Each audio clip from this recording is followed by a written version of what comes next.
Frodo and Sam stood as if enchanted. The wind puffed out. The leaves hung silently again on stiff branches. There was another burst of song, and then suddenly, hopping and dancing along the path, there appeared above the reeds an old battered hat with a tall crown and a long blue feather stuck in the band. With another hop and a bound, there came into view a man, or so it seemed. At any rate, he was too large and heavy for a hobbit, if not quite tall enough for one of the big people, though he made noise enough for one, stumping along with great yellow boots on his thick legs and charging through grass and rushes like a cow going down to drink. He had a blue coat and a long brown beard. His eyes were blue and bright, and his face was red as a ripe apple, but creased into 100 wrinkles of laughter. In his hands he carried on a large leaf, as on a tray, a small pile of white water lilies. "Help!" cried Frodo and Sam, running toward him with their hands stretched out.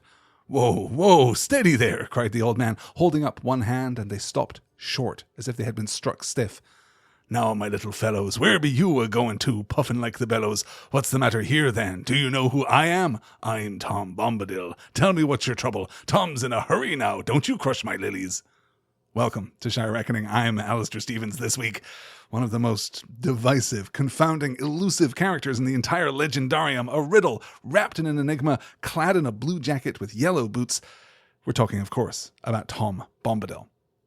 Tom is introduced with a song right before the passage with which I started this week's show, in Book 1, Chapter 6 of The Fellowship of the Ring, The Old Forest. The hobbits are tracking through the wood on the eastern side of the Shire. They fall foul of Old Man Willow, and Tom seems to arrive in response to their cries for help. Somewhat ambiguously, at least. He saves the day, chastising the Willow, and then the hobbits spend 2 nights in his cottage, along with his wife, Goldberry. He then sends them off on their adventure, only to rescue them immediately from the Barrow-wights, taking them out into the sunshine, and then he drops out of the story entirely, save for a few brief references. Merry and Pippin tell Treebeard about him as a part of their story. Sam thinks of the rescue from the Barrow Downs right before the encounter with Shelob, and during his council, Elrond says, improbably, that he had forgotten about Tom Bombadil.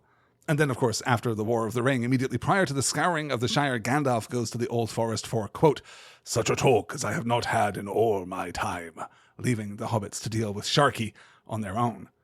And that's it. That's the sum total of Tom Bombadil's appearances in The Lord of the Rings. Except, I should note, for one of my favorite moments, as I've said before, the mention that he gets as Sam narrates Frodo's journey into the West right at the end of the story. Tom's story, then, is a weird series of interludes. On the one hand, not too dissimilar from other rescues from the wild that we see in Tolkien stories, rather like Beorn in The Hobbit, or rather like Treebeard, but partly because the tone is rather juvenile, and partly because of his incessant singing, and partly because of the structural position of Tom's episode between the flight from the Shire and the dark tension of Bree, partly because he seems to deliberately defy explanation, and partly because of his provocative interaction with the ring. Tom has been, for all of these reasons, very easy to cut from adaptations of The Lord of the Rings. He isn't included in the 1978 Bakshi movie or the 1981 BBC radio series or, of course, the Peter Jackson movies, but he does show up in the 1955 BBC radio adaptation. The Tolkien himself thought the performance was, quote, dreadful. Tom appears in the Lord of the Rings Online multiplayer role-playing game, and he appears, confoundingly, bafflingly, in the second season of Amazon's The Lord of the Rings, The Rings of Power. More on that particular incarnation later in the show. But here's the question. Who is Tom Bombadil? Or, here's the other question, what is Tom Bombadil? Who is Goldberry? How do we understand Old Man Willow? Why do these characters seem so fascinatingly out of step with the rest of the book? This, quote, odd or indeed discordant ingredient, end quote, as Tolkien himself described Old Tom. Bombadil begins not as a figure in Tolkien's Legendarium, but rather as a Dutch doll, a peg doll owned by the Tolkien children. There are links in the show notes to some images of these dolls, and I'm sorry that we missed Halloween because they would have been extremely appropriate for that holiday, but you can enjoy them here at the beginning of November nonetheless. This doll, dressed as Tom is described in the book, was, like others of the children's toys, taken as inspiration for stories. Specifically, in the early 1920s, Tom appears as the protagonist of 3 brief paragraphs of a mythic fairy tale, though here, rather charmingly, his name is contracted into a single word, Tom Bombadil. After a few lines sketching the mythic prehistory of Britain in the days of King Bonadig, we introduce our hero, quote, "Tom Bombadil was the name of one of the oldest inhabitants of the kingdom, but he was a hale and hearty fellow. 4 foot high in his boots he was, and 3 foot broad. His beard went below his knees, his eyes were keen and bright, and his voice deep and melodious. He wore a tall hat with a blue feather, his jacket was blue, and his boots were yellow. End quote. So we can see here some common elements in Tolkien's imaginary. This version of Tom looks, at least, not unlike a dwarf, not unlike a hobbit. This is the earliest record we have of Bombadil appearing in stories, but it isn't the last. Around 1931, Tolkien returns to Old Tom and writes him into a poem, The Adventures of Tom Bombadil, which is published in the Oxford Magazine, dated February 15th, 1934. This poem features Tom in his classic outfit, of course, but also introduces Goldberry, the river woman's daughter, and Old Man Willow. Tom has a run-in with a badger family, and then with a Barrow Wight, too. Tom lives by the Withy Windle, and interestingly, lives in a comfortable hobbitish hole under the hill.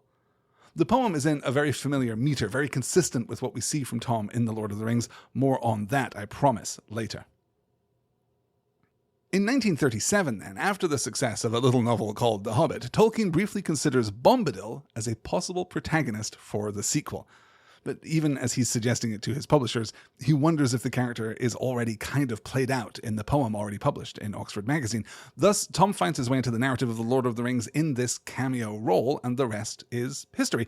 At least until 1961, when Tolkien's aunt Jane Neve, who loved the character of Bombadil, asked Tolkien if he might write another book, something slim and affordable and focused not on the broader legendarium, but on Tom himself. Tolkien confessed that he wasn't particularly inclined to write more stories about Tom, but he did see this as an excellent opportunity to republish the original poem, illustrated now by the pen of Pauline Baynes, Tolkien's longtime collaborator and the artist behind the C.S. Lewis Narnia books. His publisher replied that they would need other verses for the book to be viable, and Tolkien went through his archive, collecting together everything that might be compatible with a Bombadil book, including The Man in the Moon Stayed Up Too Late and The Stone Troll, both of which had been previously published in The Lord of the Rings, and Errantry, the song which later, or earlier, becomes Eärendil Was a Mariner. He compiles 16 poems in total, including a brand new Bombadil piece, and the volume is published, to no one's complete satisfaction, Tolkien included, in November of 1962, just in time for Christmas. To Tolkien's surprise, the critical response to the volume is fairly positive, and it sold through its first print run by the middle of December. It has remained in print thereafter, and a new, expanded, revised edition edited by Hammond and Scull was released in 2014. And that's the complete publication history of Old Tom, from a peg doll to a poem to an odd side story in The Lord of the Rings to the heart of a volume of Tolkien's published peripheral poetry. None of which, it must be said, gets us any closer to understanding who or what he is, and this is where we're going to pause to consult the little interpretive compass that I, and I assume all of you, keep in a pocket at all times. Inscribed around the outer edge of that compass are the words, "The author doesn't always know what is true about their work." And I mention this because we know a lot about what Tolkien thought and said about his own work, but there are, as I think he would be the first to admit, limits to that knowledge. The text has a life of its own, and Tolkien often found himself acting as an explorer of his own fictional world, discovering how these elements fit together or where they came from. In letter 19, dated December 16th, 1937, this is as he's considering possible sequels to The Hobbit, he writes to Stanley Unwin that Bombadil is, quote, "the spirit of the vanishing Oxford and Berkshire countryside," end quote. In 1954, in letter 144 to Naomi Mitchison, he writes, quote, "Even in a mythical age, there must be some enigmas, as there always are. Tom Bombadil is one, intentionally," end quote. In that same letter, he writes, quote, "He represents something that I feel important, though I would not be prepared to analyze the feeling precisely," end quote, and, quote, "If you have, as it were, taken a vow of poverty, renounced control, and take your delight in things for themselves without reference to yourself, watching, observing, and to some extent knowing, then the question of the rights and wrongs of power and control may become utterly meaningless to you, and the means of power quite valueless," end quote. He later confirms that Bombadil, quote, "has no connection in my mind with the Entwives," end quote. That same year, Tolkien sinks a popular fan theory by replying to bookstore owner Peter Hastings, who suggests in a rather scandalized tone that Goldberry, by saying "he is," implies that Tom is no less a figure than God himself. Quote, "Frodo has asked not what is Tom Bombadil, but who is he? We and he no doubt often laxly confuse the questions. Goldberry gives what I think is the correct answer. We need not go into the sublimities of I am that I am, which is quite different from he is." She adds as a concession a statement of Pan of the what. He is master in a peculiar way. He has no fear and no desire of possession or domination at all. He merely knows and understands about such things as concern him in his natural little realm. He hardly even judges, and as far as can be seen, makes no effort to reform or remove even the willow. I don't think Tom needs philosophizing about, and is not improved by it." End quote. So that's our show. I guess there's really no further that we can take this, except, of course, for the inscription upon our compass. None of this need concern us specifically, of course, but they are helpful signposts to some possible interpretive maneuvers. Tom is somehow the spirit of the English countryside, or more generally the spirit of some capital N nature, which I find dubious, given how early that definition is used. By the time Tom appears in The Lord of the Rings, he isn't connected to either Oxfordshire nor Berkshire. Tom is deliberately unanswered as a question, which I also find dubious, given how carefully Tolkien works out the deepest roots of his own legendarium, but has not crucially explored all of them. Or Tom is representative of the power one gains over oneself when one adopts a pacifist position and concerns oneself only with one's immediate surroundings, which, for a third time, I find dubious, given the themes of humility and responsibility in the rest of the text, and doubly so when we think about his own descriptions of his nature, which we'll get to in a moment. Let's take a look, then, at The Lord of the Rings and see what we can determine to be textually true of Tom. Interestingly, though perhaps unsurprisingly, Tom appears in the very first phase of composition of The Lord of the Rings, which Tolkien begins in 1937, right after the success of The Hobbit, when his publishers are clamoring for a sequel. This version of the story concerns itself with Bingo, originally the son and later the nephew of Bilbo Baggins, and though the shape of the story at this point is largely familiar, the details haven't yet come into focus. In The Return of the Shadow, a part of the history of Middle-earth compiled by Christopher Tolkien, the introduction of Tom Bombadil is accompanied by some of Tolkien's notes, which include this provocative excerpt, quote, "Tom Bombadil is an aborigine. He knew the land before man, before hobbits, before Barrow-wights, yes, before the necromancer, before the elves came into this quarter of the world. Goldberry says he is master of water, wood, and hill. Does all this land belong to him? No. The land and the things belong to themselves. He is not the possessor, but the master, because he belongs to himself." End quote. Now, we should be very careful here, because this is, as I say, a very early draft of the story. In this version, Tolkien is speculating that Farmer Maggot is not a hobbit, but is more like Tom himself, and Tom knows Butterbur, the prancing pony in Bree, and that the Black Riders are simply Barrow-wights on horses. So we shouldn't necessarily take any aspect of this version of Tom as being canonical with regard to the published book. Nonetheless, we can see some elements here that would be familiar to us from the published book. The use of the word aborigine, derived from the Latin phrase meaning from the beginning and used during the Roman Empire to refer to the original inhabitants of the area around Rome, for example. By Tolkien's time, it had been adopted as a general word to mean the original inhabitants of any area which had been colonized, but it had, of course, been specifically associated with the indigenous peoples of Australia. It is now, we must be clear, considered offensive. More on that interpretation of Bombadil in just a moment. We also get here the fascinating idea that Tom does not possess the water, the wood, the hill, but is rather the master of them. Master here, perhaps significantly, given a lowercase m, and more specifically that he is master because Tom belongs to himself. And this is somewhat tricky. The land and the other things belong to themselves, and Tom belongs to himself. Thus, Tom is the master of the land and the things too. But if those things also belong to themselves, then what we must ask is the special quality of position that gives Bombadil mastery. These are unanswered questions. This, by the way, is why we're so preoccupied with the question of Tom's identity and nature, and much less so, I think, with Goldberry or Old Man Willow, who might well be thought to be as unique and curious as Tom himself. But it is Tom's position as master of his local domain, whatever that means.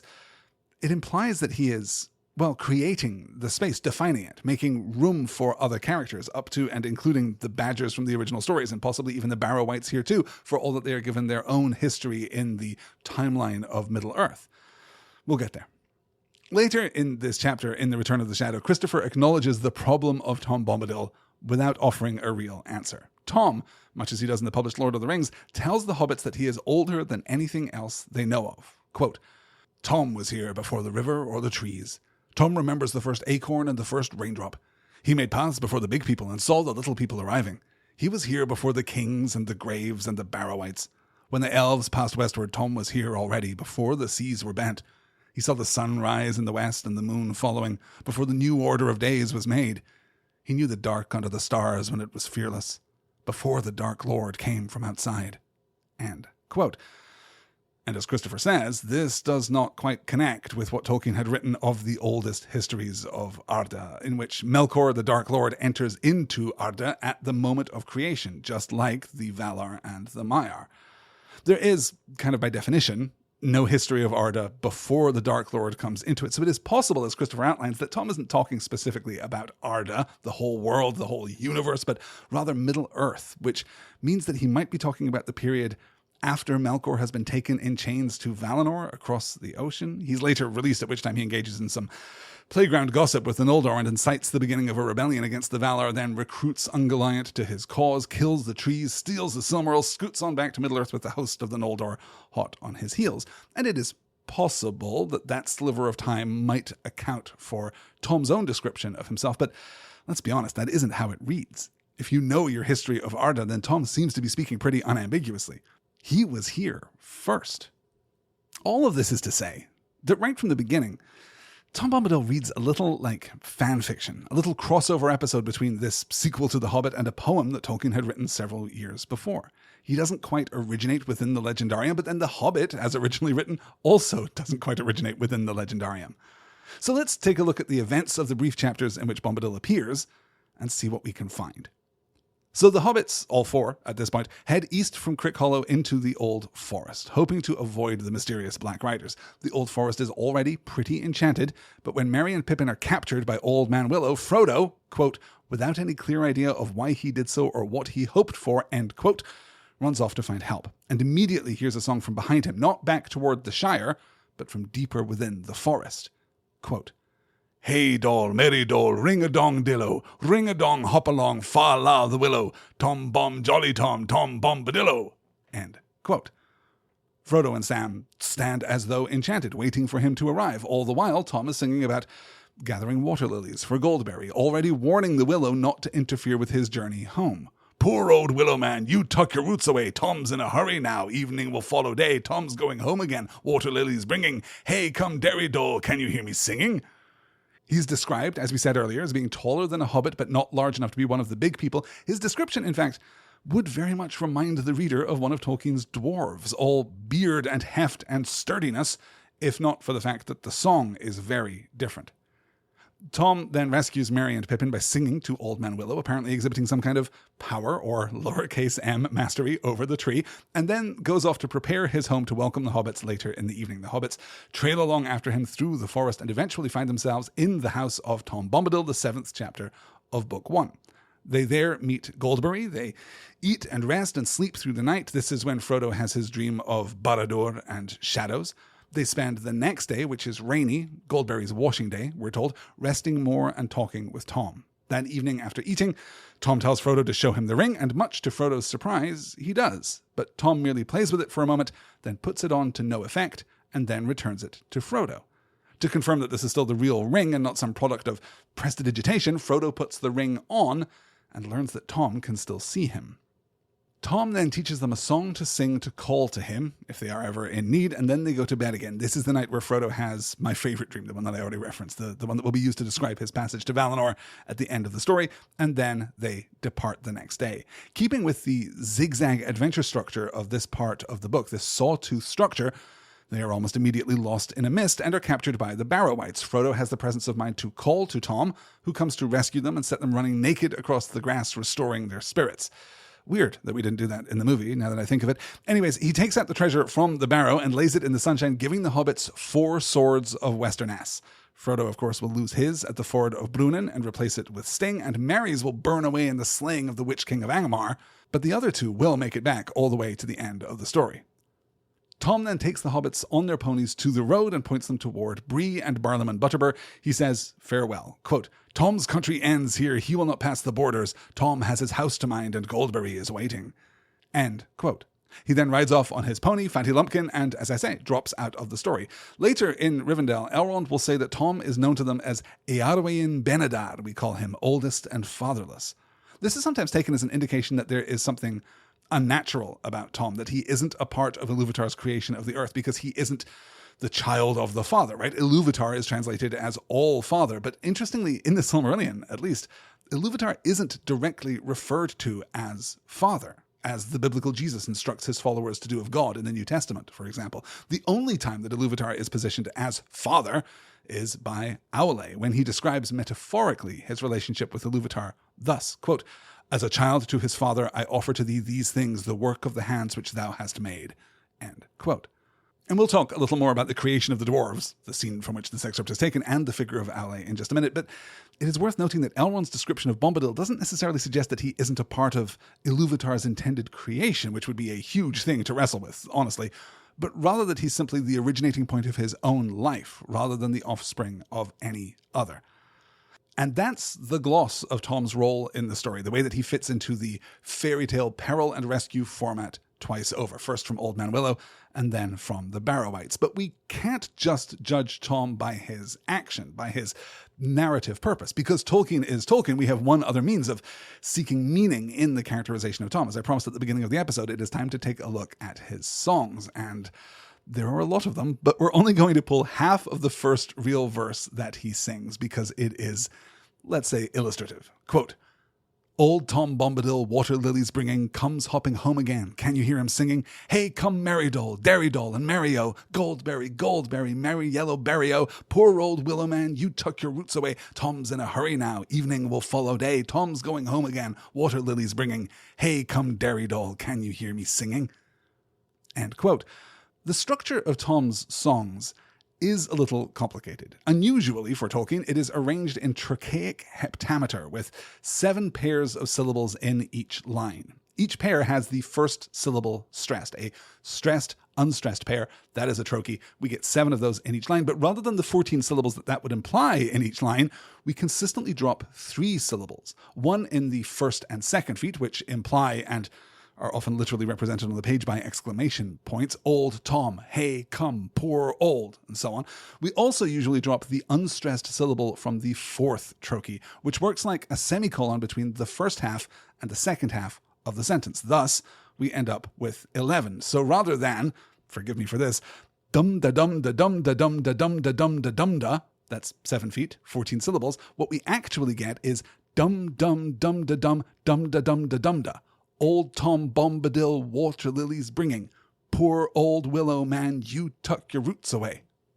This meter doesn't hold completely true, right? There is a little variability. There's a little variation in how each of us stresses particular words or finds the rhythm or wants to interpret the content. But I think in general, the trochaic heptameter is so strong, so clear, so constant that it doesn't even end when Tom stops singing. Consider this excerpt from when Tom actually sees Frodo and Sam for the first time and transitions out of song into attributed dialogue.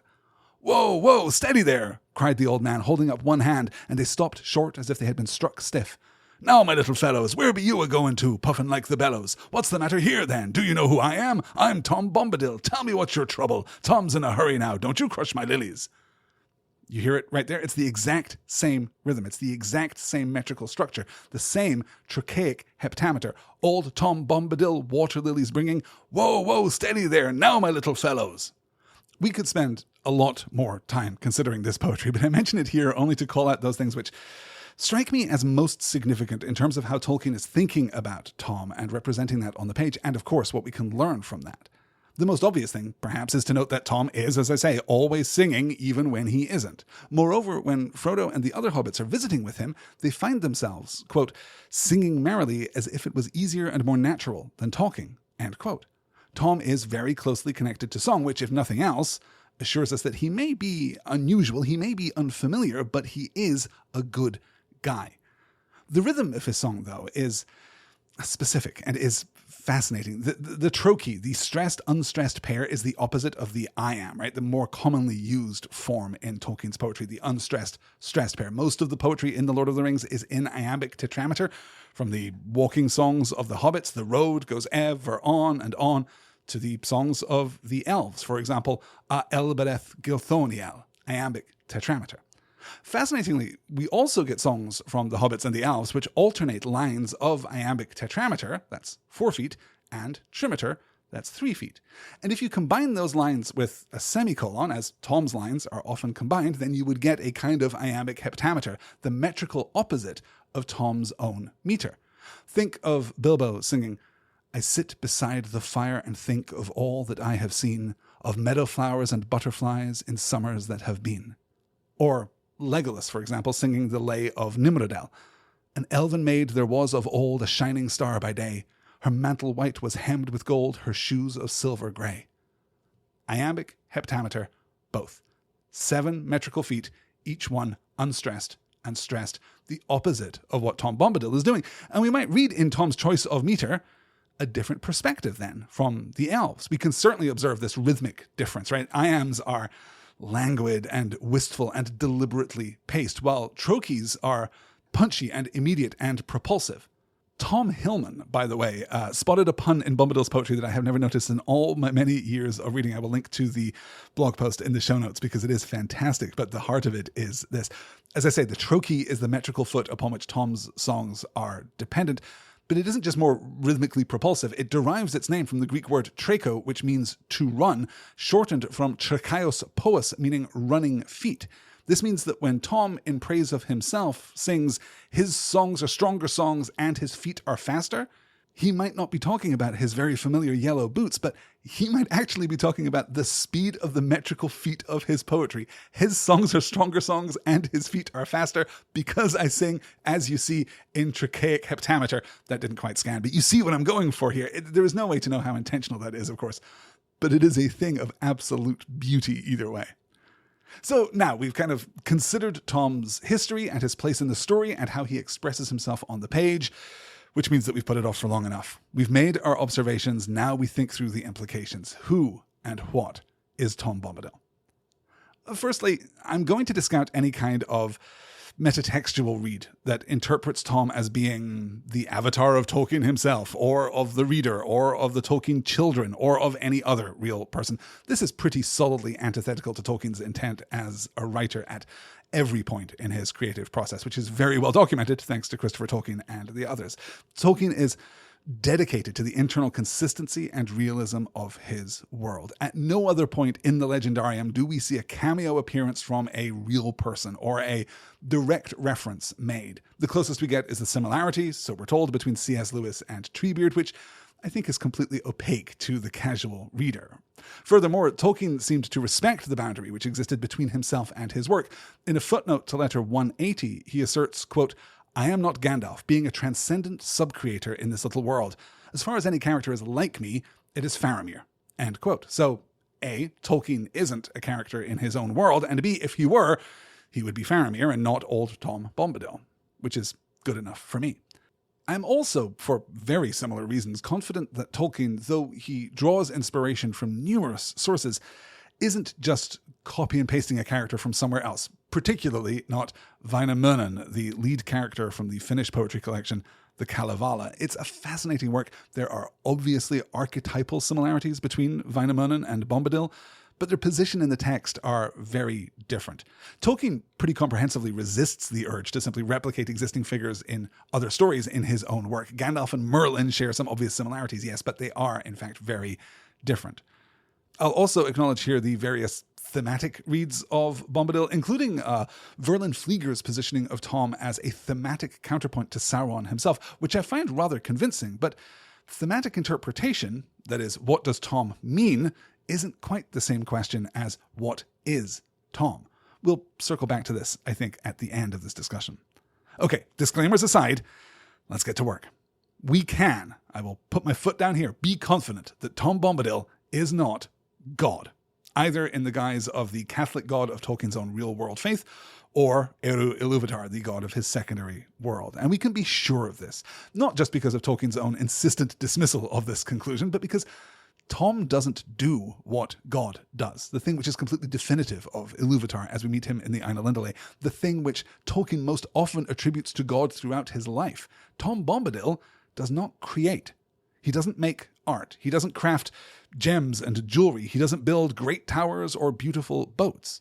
Now, you may be thinking, but wait, Tom does create because he's singing like the whole time, which, good, well observed, you have a point, but I think that we see that the value of singing, the value of language, common to all the great and the good of Arda, lies in the record of the thing, the book, the poem, the written song, because ultimately the power of art is in its communicability, its ability to be shared.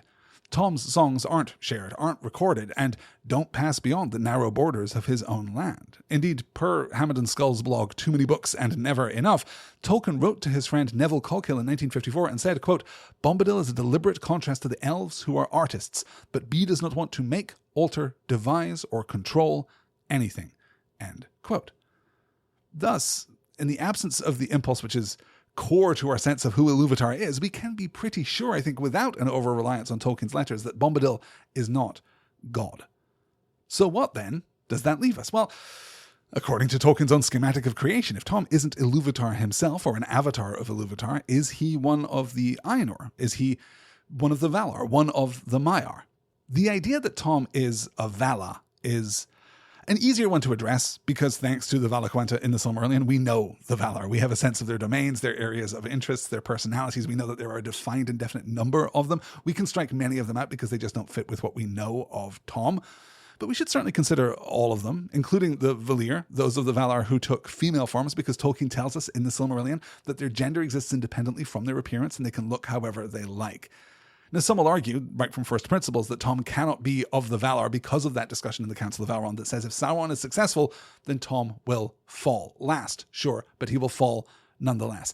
And this falls prey to a common misreading, I think, that the Valar and the Maiar are of categorically different power levels, which we know from the text is not true. Sure, the Valar are the mightiest of the Ainur that come into Arda, but they aren't a different kind of being. They are just a particular subgroup, the best of the best, but still the same kind of creature as the other descended Ainur, the other Maiar. Some of the Maiar exceed the Valar in specific ways. We know, for example, that Eonwe, the herald of Manwe, is the mightiest in arms of all the creatures in Arda.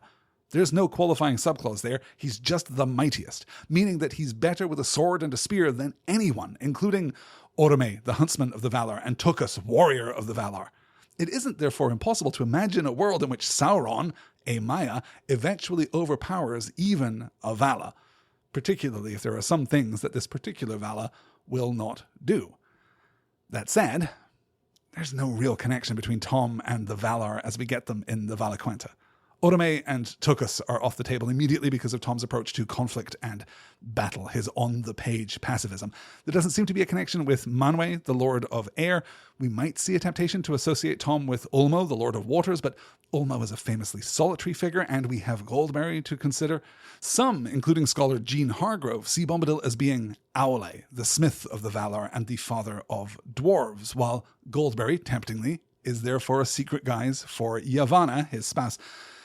And this doesn't work for me because despite his somewhat dwarvish appearance, there is little to nothing of Aule in Tom's character. And Yavanna's identity as Goldberry seems to be a kind of band-aid over the obvious and personal connection that Tom has with the growing things of his small land. He is much more, in some ways, Yavanna than Aule.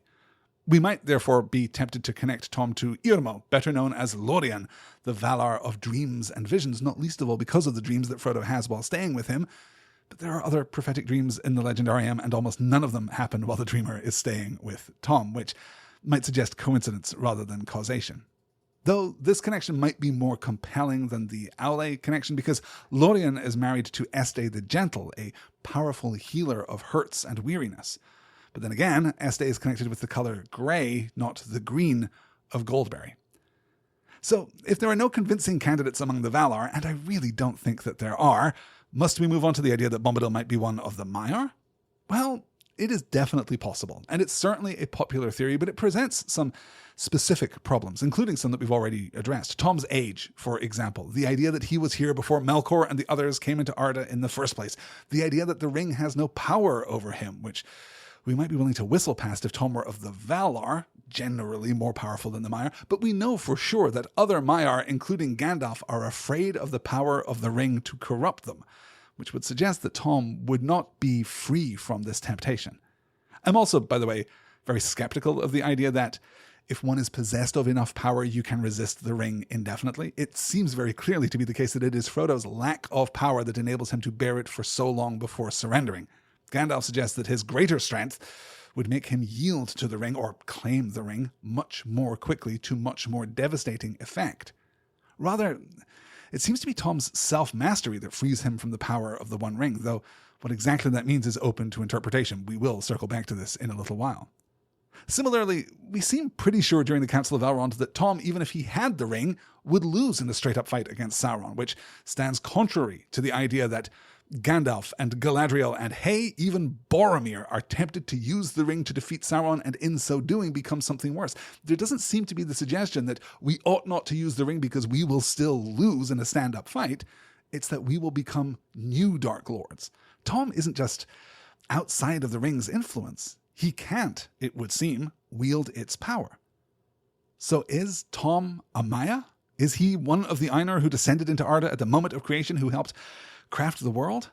It's not impossible if you're willing to bend the definitions far enough, but he doesn't behave like other Maiar that we've seen, though we've seen so few that we can't be certain that we're drawing the right conclusions there. One of the most enticing aspects of this interpretation is that Maiar seem to be associated with domains, just as the Valar are, though smaller and more specific domains. And if we have Maiar associated with martial skill and battle, as we do, why not have, as Tolkien possibly implies in Letter 144, a Maiar of pacifism? This is the quote that I mentioned earlier, that power and control might become utterly meaningless to you and the means of power quite valueless. This quote concludes, quote, "It is a natural pacifist view which always arises in the mind when there is a war," end quote. And it's tempting, I think, to position Tom as a symbol of pacifism, to see him as a being which has mastered his own desire for control over the world and is thus freed from the bonds of power both above and below. I'm not completely sure what that gets us in terms of his relationship with Old Man Willow or the Barrow-wights, for example, but it's still intriguing. The pacifist idea is particularly interesting because as it becomes clear in the Council of Elrond, it is both powerless and vulnerable. If Sauron is victorious, then Bombadil will fall too. That is the inescapable conclusion of the wise. Well, obviously, this has resonance with Tolkien's own experience of war in the 20th century, and even ties us back to Faramir, for example, who understands that the warrior is necessary, but not glorious. Let's put a pin in this idea of pacifism then and come back to it a little later, after we've dispensed, finally, with the idea that Tom is a Maiar. After all, you don't have to be a demigod from beyond time and space to reject the idea of war. And there's one other thing here that gives me pause, and that's Glorfindel, because it seems clear from the Council of Elrond that Glorfindel doesn't really know what Tom Bombadil is. But Glorfindel is Calaquendi. He was born in Valinor. He spent a long time hanging out with Valar and Maiar, and he would presumably recognize, if not Tom specifically, then at least his underlying nature. So, no. Because of his age, because of the influence of the ring, because of the nature of his relationship with his land, and because there are at least a handful of elves in Middle-earth with personal experience of the Valar and the Maiar who should at least be able to say, yeah, I see the resemblance, I'm going to come down pretty hard on the idea that Tom is neither Vala nor Maya. The next most common explanation for Tom is that he is some kind of nature spirit, some kind of genius loci, an embodiment of the sense of the place. This is the argument that famed Tolkien scholar Tom Shippey makes about Bombadil, and it's an attractive thought, at least on the surface. Sure, he's the embodiment of the old forest. He is connected to the land and the water and the trees and even the barrows, why not? And, well, this is the problem, because there's no next step here. It doesn't get you anywhere, because the problem with the genius loci theory is that without referencing things from outside of the text, from opening up your big book of genius loci in fact and fiction and what they mean, it doesn't tell us anything new. It is, in effect, just another name for Old Tom. And that's not necessarily a problem, since the only real markers that we get of Tom's identity come from his name, right? He is, says Goldberry, and Tom himself says, quote, "Don't you know my name yet? That's the only answer. Tell me, who are you, alone, yourself, and nameless?" So, okay, we can add nature spirit to the list of descriptors that we know about Tom, maybe, and we can speculate that nature spirit explains his age, that he is an emergent property of the world of Arda rather than something that has come in from outside. And we might hesitate there because we know that the elven rings of power, for example, can control nature. But maybe the One Ring doesn't have that power over Tom because of reasons that we just don't know. And again, right, this just gets us to the end of a very short road. The definition rests upon us inventing a new kind of guy with new rules without any indication that there are other nature spirits in all of Arda. And That's not necessarily a problem, per se, right? It's just that as an interpretive move, it isn't generative. It doesn't yield anything that we don't already have. There is, it seems to me, no advantage to calling Tom a nature spirit that we don't get from already calling him Tom Bombadil. He remains, as Tom Shippey concedes, a being in a category all his own.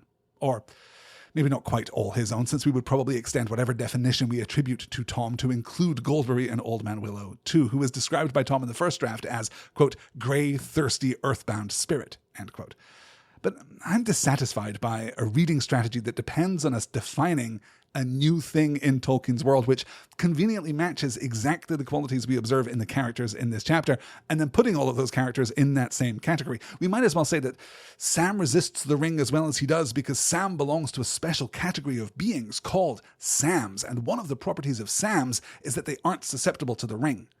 I mean, that right there is an interpretive slam dunk. I'll also pause for a moment to say that I am unconvinced by the argument that Tom's classification as a nature spirit explains his disinterest in matters beyond his own realm, including the ring, because nature, and this is where it gets dubious, is inherently neutral. I am not sure that I co-sign that idea under any circumstances, including in our own real world, by the way, but we must remember that the corruption of Melkor, the marring of Arda, occurs during the music of the Ainur, before the world is created, which means thanks to Melkor's big band trumpet break in the Ainulindalë, every element of the world is flawed before it comes into being. Goodness in a marred world, as Tolkien envisions it, isn't a resting position, but an active one, which is why stewardship is so important. I'm not sure that you get to step back and neutralize yourself, as Tom Bombadil does, and still maintain a capital G good position. That said, I'm not against the idea that Tom is a spirit of some kind. Spirits, nebulously, are interesting in the Legendarium because unusually for Tolkien, it is a word that seems to be used quite casually to mean very different things. Spirits, souls, are created by Ilúvatar. That's where the Valar come from. That's where the souls of the children of Ilúvatar come from. We know that these spirits have inherent elemental aspects, or can have inherent elemental aspects. Aryan, who becomes the pilot of the sun, for example, is described as a spirit of fire. Other spirits of fire fall under the sway of Melkor and become Balrogs. We're told that there are spirits of water, too, under the command of Ulmo, and spirits of air that take the form of eagles and hawks in the service of Manwë. Melkor marshals spirits of shadow to send against the moon, and if that isn't the most heavy metal sentence I say in this episode, I will be extremely surprised. And we get other references to evil spirits, too. For example, the two watchers at Cirith Ungol. I'm generally happy to categorize all of these free-roaming spirits, the Balrogs included, as Maiar, and to enfold their elemental aspects as either a part of their innate personality, which leads them to the service of one of the Valar, right? The watery Maiar are going to find resonance with Ulmo, like Ose and Weenan do, while the fiery spirits will be attracted to Melkor. I read that as Tolkien's intent, but it isn't completely without its challenges, which is probably a conversation best held for another time. But if we concede that all of these spirits are basically alike, that they all spring from the mind of Ilúvatar through the power of the flame imperishable, then we are still left with the problem of Tom's age. If Ilúvatar creates all these spirits before time begins, and then the spirits come into the world upon its creation, then what can Tom be? Parenthetically, a possible answer to this question is simply that Tom is the first of the Ainur to descend, right? We may be horribly overthinking this. Maybe Tom is a Maya, and we can kind of, find some way around the other arguments against that definition, and he is simply the first to show up. Tom the earliest is what they could call him. He got up early, he packed his lunch, got on the early train to Arda. That doesn't resolve the other questions, as I say, about his nature, but it might be enough of a loophole to address his claim that he is the eldest. At this point, it is helpful to remember that the account of the earliest days of the history of Arda comes to us from the elves, and while I am inclined to think of them as being fundamentally accurate, I'm not sure that they are comprehensive. I'm not sure that they are complete in every detail. But here's the hook. I'm not at all convinced that all of the spirits that we see in the Legendarium are accounted for in the Ainulindalë and the Valaquenta. I've talked before about the tension between Tolkien's desire to build out the foundations of his mythology, his fantasy imaginary, right? He starts with his own creation myth. There is God. There are these empowered demigods in the form of the Ainur. There is the music. There is creation that follows thereafter. There is corruption from the beginning, which accounts for evil and conflict and discord. There are capital P powers in the world, which accounts for magic and for wonder and for awe. And there's God, Iluvatar, beyond the world, which accounts for hope. But Tolkien isn't just creating this comprehensive mythology. He also feels the tug of the fantasy story, of the saga, of stories told by firelight, of monsters and of the unknown. And these creatures, these things, are present throughout the legendarium. We can squint a little and assume that Ungoliant, for example, is in fact some kind of Maiar corrupted by Melkor, but that doesn't match either the specifics or the aesthetic of the story, of this being from beyond Arda. This is the quote from the Silmarillion, quote, "Beneath the sheer walls of the mountains and the cold, dark sea, the shadows were deepest and thickest in the world. And there in Avathar, secret and unknown Ungoliant had made her abode. The Eldar knew not whence she came, but some have said that in ages long before she descended from the darkness that lies about Arda, when Melkor first looked down in envy upon the kingdom of Manwë, and that in the beginning she was one of those that he corrupted to his service.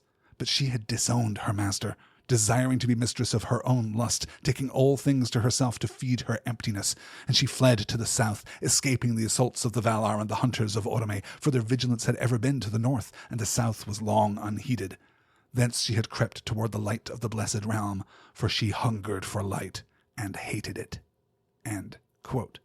We learn, by the way, that it is only after Ungoliant takes up residence in the shadows of Avathar that she takes the form of the spider, prior to which, well, that's the whole question, isn't it? You can feel, I think, the tension in the excerpt I just read between the somewhat sterile, actually, Ungoliant is a Maya corrupted by Melkor, which you'll note is exactly what the elves believe, and the more kind of immediate, abstract, aesthetic reading of Ungoliant is a monster from space, which is possible if we simply allow for the possibility that not all of the spirits in the world entered into it with the Ainur in the moment of creation, which we can counterpoint with the Valar Tukas, who also, crucially, does not descend into creation at the beginning, but only later when he hears that there's a battle happening and that he's missing out on a brawl.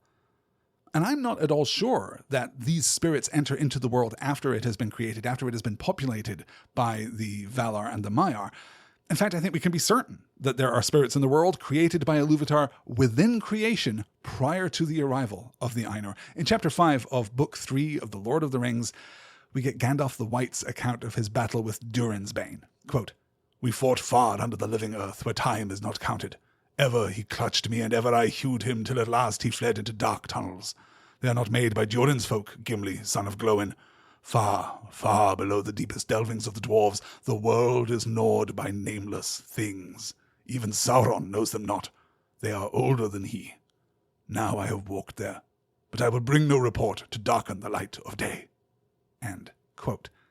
Nameless things, older than Sauron the Maya. There are things at the root of the world which predate the coming of the Ainur, the eldest things. Perhaps Ungoliant is another one of these, created within creation. Perhaps the Watcher in the Water at the gates of Moria. Perhaps the spirits bound to the two Watchers at Cirith Ungol. Perhaps the so-called evil spirit which animates the dragon Glaurung. Perhaps the monsters hunted in Middle-earth by the Valar Orome when the world was young. Perhaps the spirit inside of Old Man Willow. Perhaps Goldberry too. Perhaps the spirits from afar that become the Ents, as we're told in the stories of Aule and Yavanna. The Ents, by the way, the other candidates for oldest things in Middle-earth, at least by their own description. And I suspect that you're ahead of me here, but of course, there's an inescapable resonance between the nameless things described by Gandalf and Tom's line, "Tell me, who are you, alone yourself and nameless?" And that gives us a really interesting perspective, right? Because of the same emphasis that is put on Tom's name. Who is Tom Bombadil? He is Tom Bombadil. He says, quote, "Don't you know my name yet? That's the only answer." End quote. If the nameless things are defined by their namelessness, then they are a functional counterpoint to Tom, who is defined by his namefulness, and moreover by his knowledge of the identities of the other inhabitants of his little realm. He knows the song for Old Man Willow. He sings of Goldberry. His mastery might be one of knowledge rather than authority. He knows these things, he understands them, and therefore has a kind of mastery, a kind of power over them. But more than that, he knows himself, which similarly frees him from the power of others. And this is absolutely in keeping with the basic tenets of the Legendarium. I think the difference between knowledge of and power over. Gandalf and Elrond have knowledge of, but they don't seek to exercise power over. Saruman and, for example, Galadriel both have knowledge of and the desire for power, albeit the latter more benevolently than the former, though the book unambiguously situates that desire for power, no matter your intent, as a bad thing. This ties back to the contrast as Goldberry presents it between mastery and ownership. Tom has mastery in the sense that he has understanding, in the sense that he is great at his work, great at his profession, but that doesn't mean that he owns the things which he understands.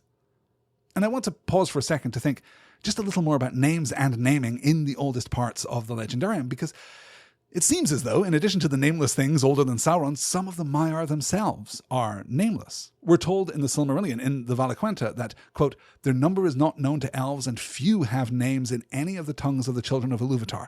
For though it is otherwise in Aman, in Middle-earth the Maiar have seldom appeared in forms visible to elves and men. Though we will note here that not having names in the tongues of the children of Iluvatar is not quite the same thing as not having names, but later, when we're learning about the servants of Melkor, we are also told, quote, among those of his servants that have names, the greatest was that spirit whom the Eldar called Sauron or Gorthaur the Cruel. End quote. This does suggest perhaps that some of the Maiar who have fallen into darkness at least don't have names at all.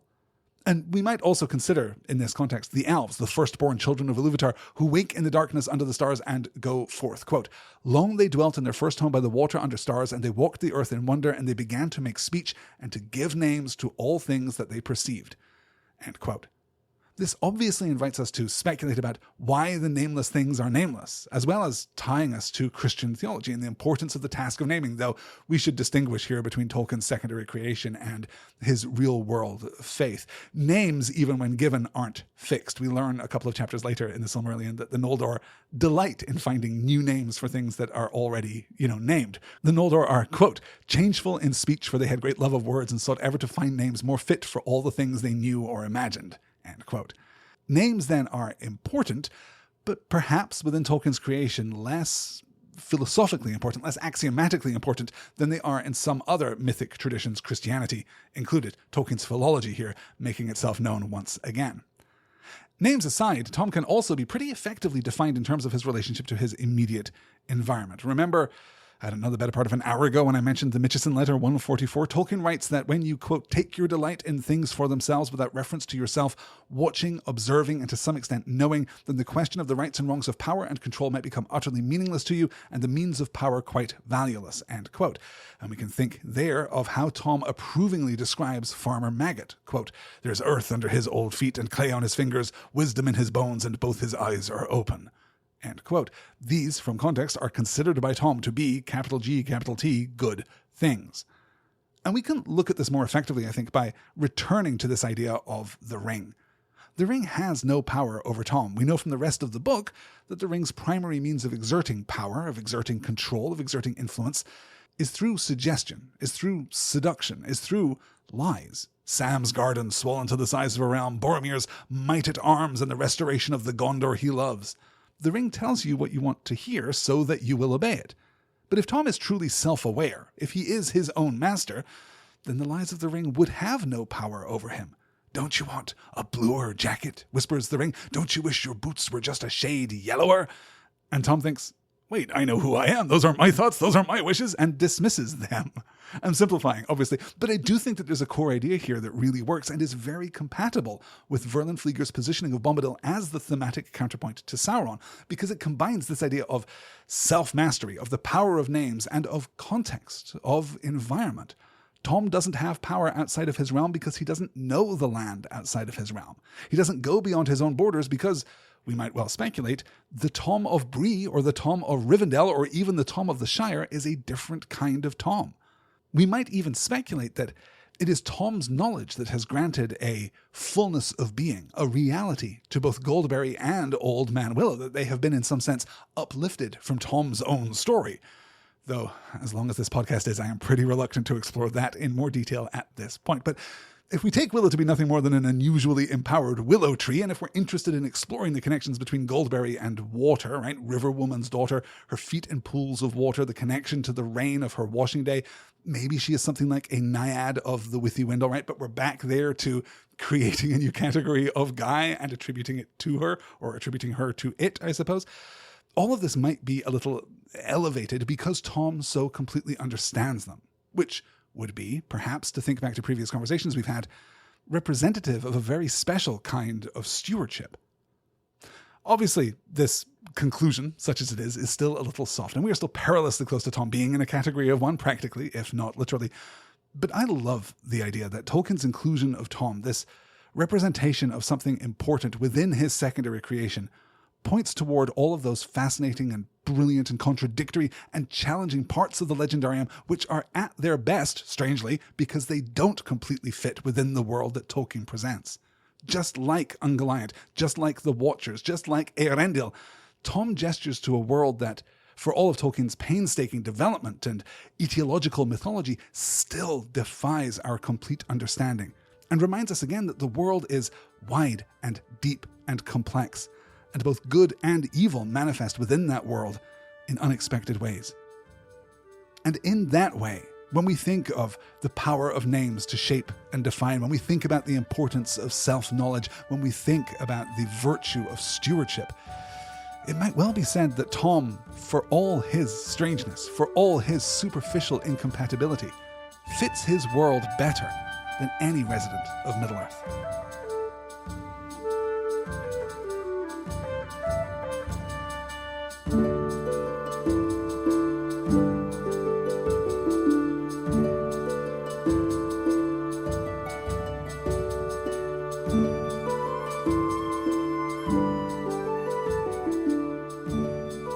I wasn't at all sure that I was going to run a second segment in this ridiculously long episode of Shire Reckoning, but then I realized that I had left myself no room to discuss another incarnation of Tom Bombadil, which is, of course, Rory Kinnear's performance in the second season of The Lord of the Rings, The Rings of Power. So, spoilers coming up for Rings of Power Season 2.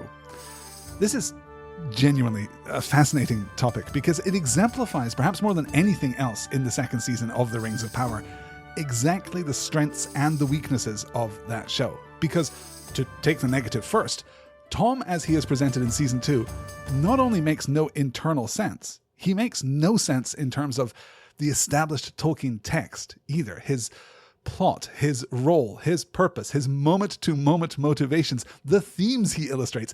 There is a deep, profound, basically atomic lack of cohesion. None of it fits together. And though many of the constituent parts are good, sometimes bordering on the great, I'm left with the inescapable impression that this is a weird anthology show in which different writers and directors pulled elements of Tolkien's world out of a bag and had to make do as best they could.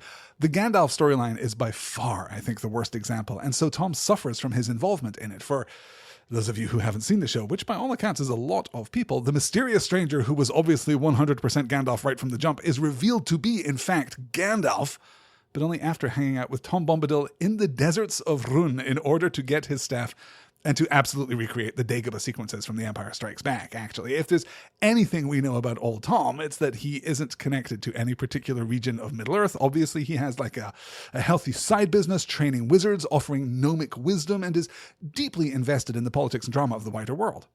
I mean, right? If you have to do this very dumb storyline, and you don't, producers of The Rings of Power, no one is making you, then there are approximately 100 characters who would better suit this role, from Saruman or Radagast to I don't know, the ancestor of Barlam and Butterbur would make more sense here than Tom. But on the other hand, to take the good, and in this instance it is a very important other hand, Rings of Power has demonstrated that it is absolutely possible to bring Tom Bombadil to life on screen, to make him mysterious and avuncular and magical and enormously warm, to have him sing and be just a little otherworldly, to be Tom Bombadil. Now, obviously he is a little toned down from the book. He's been naturalized just a little into the mode and the tone of the show, if the show could be said to have a consistent mode or tone. But I think that basically every element of the performance and the production design, the costuming, the writing, when it's authentically writing for Tom and not Tom cribbing from or quoting other characters in The Lord of the Rings. All of those production elements are, I think, really impressive. What is more, I think it is an effective counter-argument against those defenders of the Jackson movies who still claim that the reason Bombadil was cut from Fellowship is that presenting him on screen would be impossible. Well, here it is. Absolutely possible.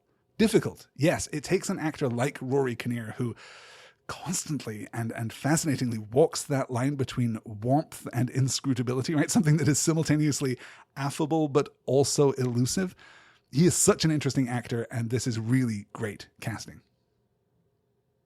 And since I'm already talking a little about Rings of Power Season 2, and I probably won't do a show on the season as a whole until we start watching the whole run together sometime in the middle of next year, I would imagine, I'll make some quick observations here. The timelines continue to make no sense. Everything happens either immediately or takes forever. The pacing of the individual episodes I genuinely think is worse than the first season. My guess is that these episodes were shuffled and recut rather late in the day. There doesn't seem to be any particular regard for pacing on the episode-by-episode structural level.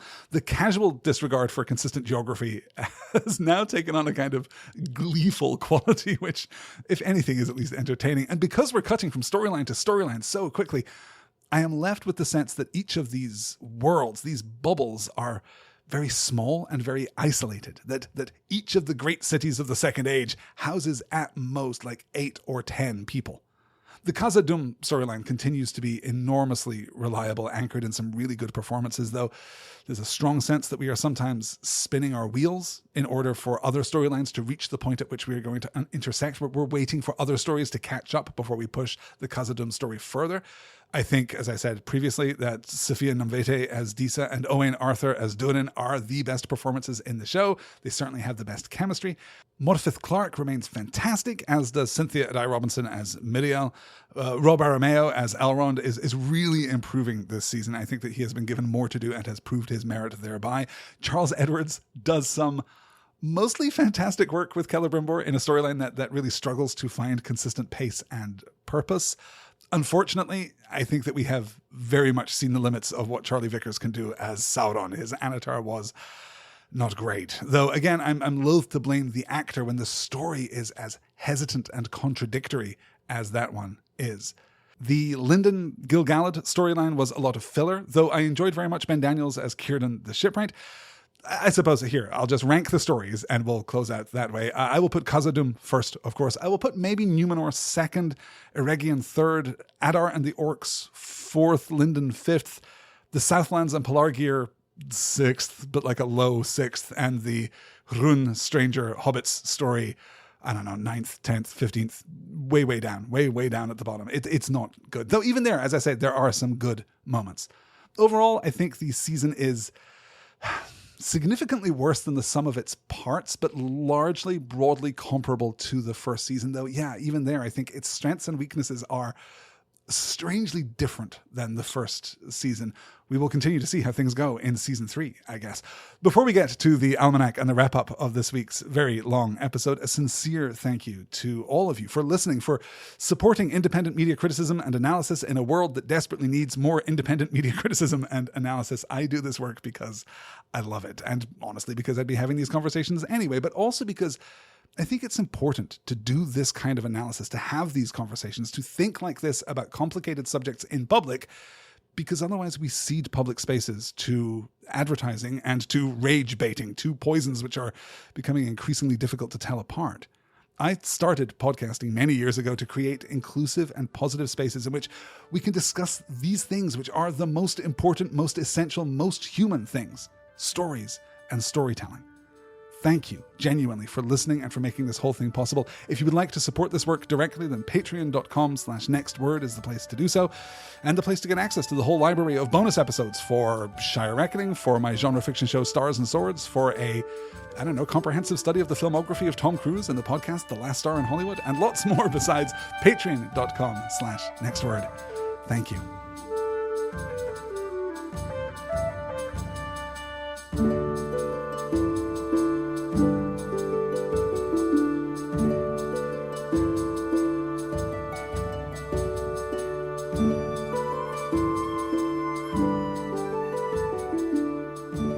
So let's conclude, as is by now traditional, by turning to our almanac. November 2nd is the 66th birthday of Peter Mullen, who plays Durin III in, as I mentioned, my favourite storyline in The Rings of Power. Mullen has had a fantastic career, from appearing in Braveheart and the early movies of Danny Boyle through to the new Outlander series and The Witcher too. Just a great, magnetising actor on screen. I absolutely love his work. Similarly, November 6th is the 33rd birthday of the aforementioned Robert Aramayo, The Rings of Power's Elrond, who, as I say, really gets to show his mettle in Season 2. November 7th is the 71st birthday of Guy Gabriel Kay, the Canadian writer who worked with Christopher Tolkien on The Silmarillion, who has published in his own right some excellent fantasy novels and is an absolute A-grade, highly recommended follow on Blue Sky, if you are into such things. I also want to mention that on the 3rd of November in 2016, Christopher Tolkien was awarded the Bodley Medal, the highest honour afforded by the Bodleian Library at Oxford, joining such august company as both Richard and David Attenborough, Seamus Heaney, Kazuo Ishiguro, Tom Stoppard, Stephen Hawking. Also in 2016, Professor Mary Beard and Dame Maggie Smith. It is an incredibly prestigious list of great artists and intellectuals, marred only a little by the 2002 inclusion of Rupert Murdoch. In the world of Tolkien's Legendarium, by the way, it's an important week in the aftermath of the War of the Ring. On November 1st, the four hobbits, also known as the Travellers, are arrested in Frogmorton by the sheriffs. The following day, they come to Bywater, and Merry rouses the Shire by blowing the horn of the mark. Then on the 3rd of November, 3019 of the Third Age, Saruman and Grima Wormtongue die, and the War of the Rings officially ends. On the 4th, they free Lobelia and Fatty and Old Flower Dumpling Will Whitfoot from the lockholes in Mickledelving, and with the scouring over, the restoration of the Shire begins. With regard to the fandom, I have two quick recommendations this week. The first, and thank you to everyone who sent me this, is The Guardian's extremely straightforward but still very charming quiz on minerals from real life and the Legendarium. It is 10 questions. You will ace it, but the writing is entertaining enough that it is well worth a visit.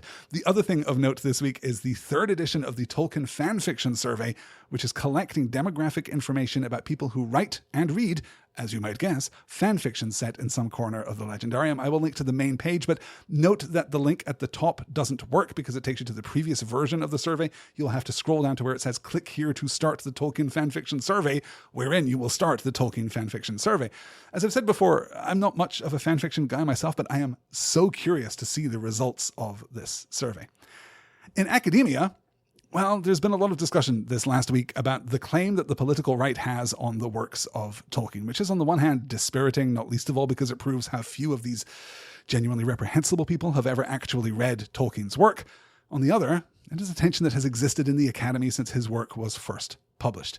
The history module, Imagining Britain, Decolonizing Tolkien et al., offered by Dr. Onyeka Nubia at the University of Nottingham in England, is asking important questions about the political ideologies that underpin and bias the works of fantasy authors like Tolkien, like Lewis. The course has attracted exactly the kind of attention that you would expect from conservative publications like The Telegraph, which publishes inflammatory headlines while demonstrating little to no skill or insight in the analysis of the text. I don't need to talk about Tolkien and race here again, but I do want to speak up in the defense of those academics and students who are seeking deeper meaning and understanding in these stories and taking different paths to get there. When we try to silence any part of the Academy in fear or in shame or in insecurity or in anger being, of course, so often a product of those other reactions, we do real harm to our own depth of understanding and cultural diversity.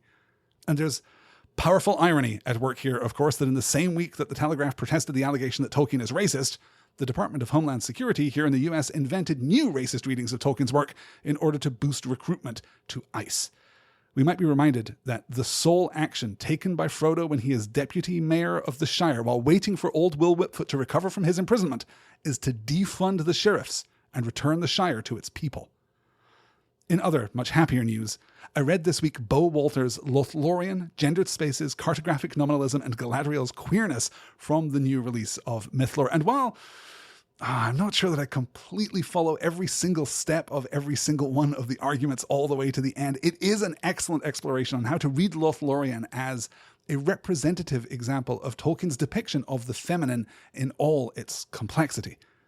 I also went back to the previous edition of Mythlore to find Gavin S. Davis's The Bright Sword and Its Sharpness, Swords, Symbolism, and Medievalism in The Lord of the Rings, which is such a great piece. Obviously, Faramir has big opinions about swords and what they represent, but what about the other residents of Middle-earth, particularly the Rohirrim, the other Gondorians, and the hobbits of the Shire?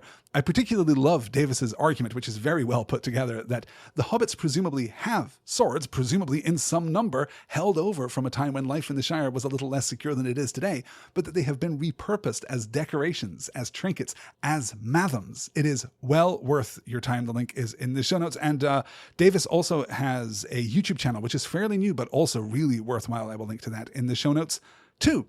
I'm also, more generally, just getting into the new book, Close Reading for the 21st Century, edited by Dan Sinekin and Joanna Winnant from the Princeton University Press, and it is fantastic, as I say. I'm just scratching the surface of it yet, but I suspect that it is going to be a foundational text for explaining and exploring the rewards of close reading. So not Tolkien specific exactly, but still well worth checking out. And that, I think, is going to do it for this extra-length episode of Shire Reckoning. I'm going to pull back the curtain just a little and reveal that it is already quite late on the afternoon of Thursday, November 6th, as I am recording this, and I'm not at all sure that I'm going to be able to get this podcast edited and uploaded and out to all of you, the Shire Reckoning faithful, before tonight's live session, in which we discuss Chapter 12 of J.R.R. Tolkien's The Hobbit. We're going to be talking about inside information in which Bilbo finally makes it into the Lonely Mountain and confronts Smaug.